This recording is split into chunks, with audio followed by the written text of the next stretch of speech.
We're embarking on an oyster safari with the vessel Rebekka of Fanø. The purpose is to collect oysters, and we're talking about Pasific oysters.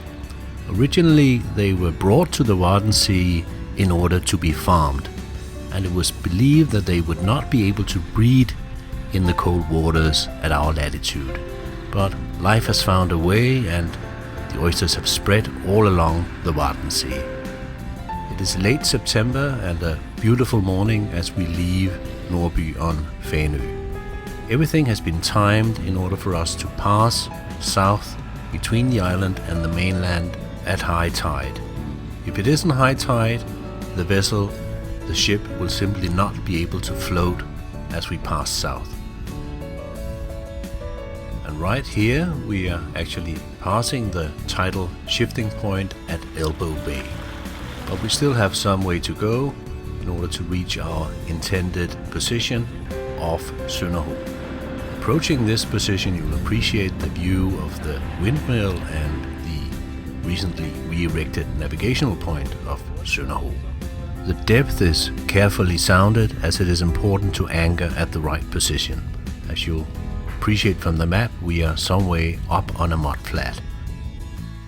Securely anchored, we will await the falling tide, when the ship will be standing on the drained seabed, allowing us to walk out onto the mudflats in order to collect the oysters.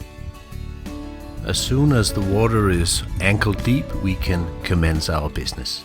If we had gone further onto the mudflat, we might have been able to leave the vessel earlier, but then it would have taken longer time before we would have been afloat again at rising tide, and we might have missed the high tide passage point going back.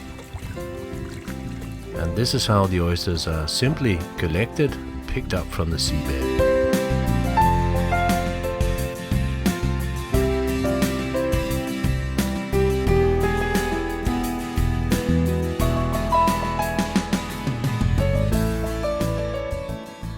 The vessel Rebekka of Fanø was actually built on Fanø in 1921, and she is an original Wadden Sea vessel, an evert, actually a barge, which is built in order to stand on the dry seabed at low tide, as we see here.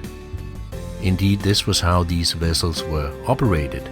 At high tide you'd bring them close to shore, and then you could do cargo operation during low tide and leave again at high tide, as seen on this painting from Fanø Art Museum, providing efficient transport back in the days before we had railroads, or for that matter any kind of efficient road transport, and this without the need for any designated ports. And now the time has come to sample our rich harvest, and you're welcome.